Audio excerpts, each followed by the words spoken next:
Vamos falar agora um pouquinho de um tema que uma coisa leva a outra, sobre as bets. Os sites de apostas online que não têm autorização para operar no país já começaram a sair do ar hoje. De acordo com o ministro da Fazenda, Fernando Haddad, olha só, 2.040 sites que não estão autorizados a funcionar devem ser retirados do ar.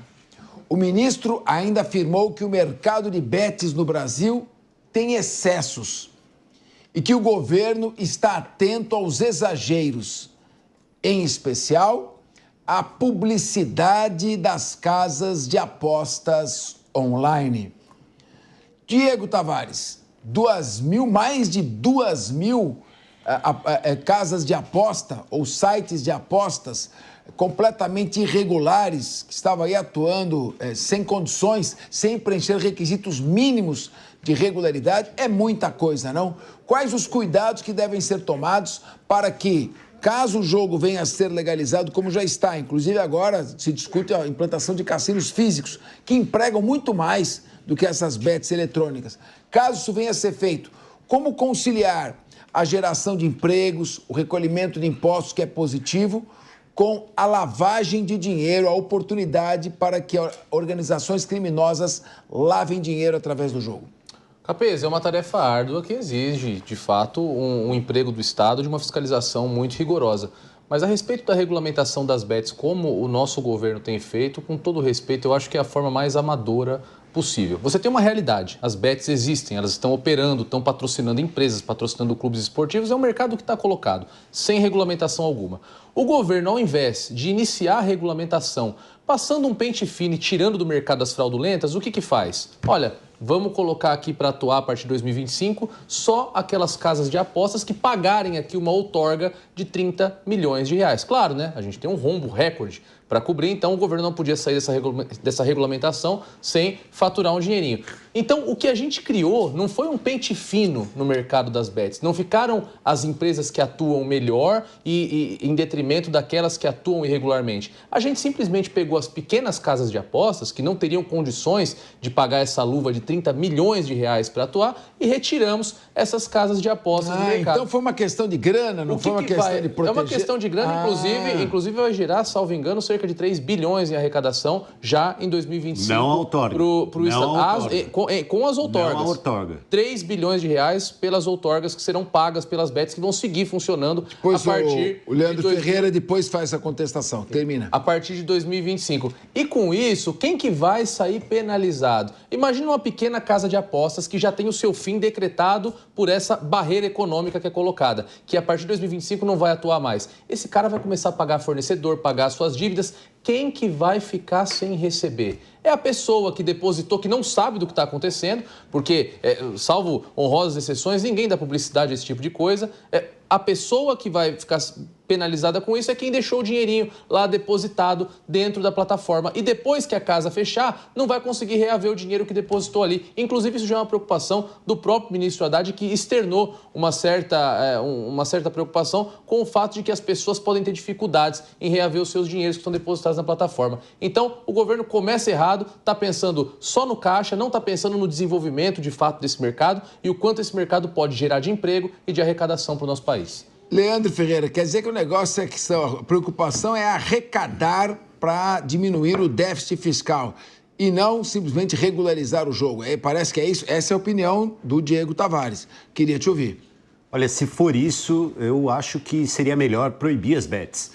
Eu entendo que as pessoas, enquanto esse mercado existir e ele for devidamente regulado, e as outorgas são parte da regulação, as pessoas têm todo o direito de jogar. Mas, pelo visto, acho que está crescente o entendimento na sociedade de que as bets acabaram sendo danosas, tanto para a economia pública quanto para a vida pessoal de pessoas que acabam perdendo muitos recursos com essas apostas, né, e acabam entrando numa situação, inclusive, de vício. Então, eu entendo que a gente vai passar por um período de avaliação em que a possibilidade de proibir as bets não deveria estar fora da mesa.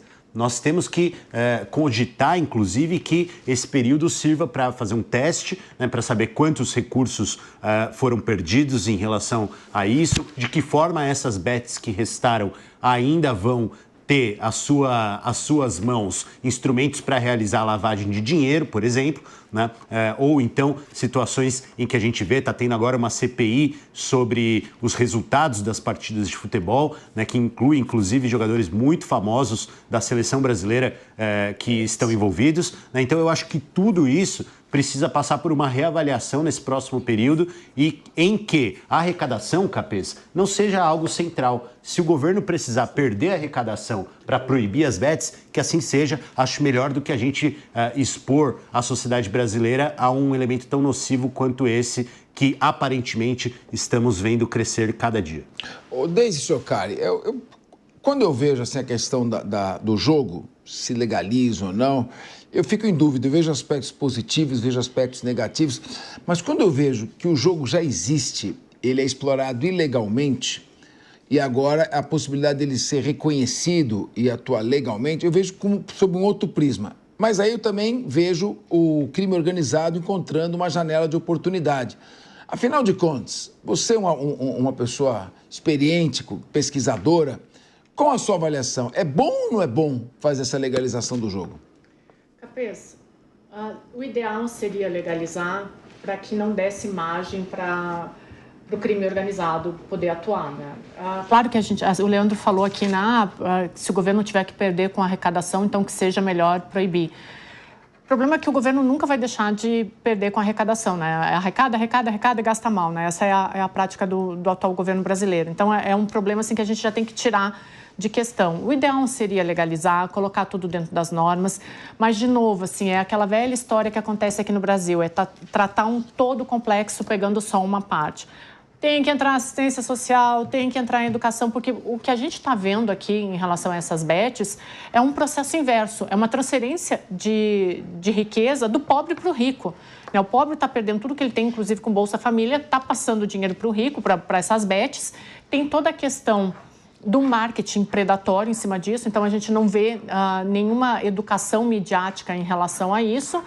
E, olha, eu posso estar muito enganada, mas eu acredito que o governo não vai conseguir resolver essa questão porque está pegando ali em pequenos pedaços e tentando resolver uma coisa que é muito maior do que isso. O ideal seria, sim, legalizar, colocar tudo dentro das normas para que o crime organizado não conseguisse atuar. Vamos lembrar que qualquer bufão, qualquer organismo que queira viver fora da ordem, ele sobrevive muito bem fora das regras. Quando você coloca nas regras, esse bufão ele não sabe como agir, seja uma instituição ou uma pessoa.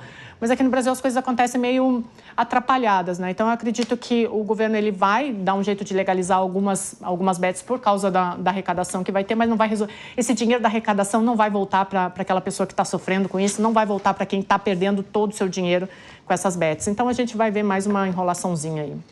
Raquel Galinatti, doutora delegada, doutora Raquel Galinatti. Eu pergunto, é bom ou não é bom? Sabe, professor Fernando Capês, eu fico muito estagnada diante de dualidade e contradição. Se no nosso país os cassinos, até mesmo os bingos, são proibidos, o porquê jogos online que 24 horas ficam na palma da mão do jogador, do usuário, do até viciado em jogos, está liberada? Ou proíbe-se tudo, ou libera-se tudo. Essa é uma opinião que vai pela razoabilidade. Eu não estou colocando e nem ponderando a minha opinião pessoal a respeito de jogos, que é a negativa. Eu não gosto de jogos.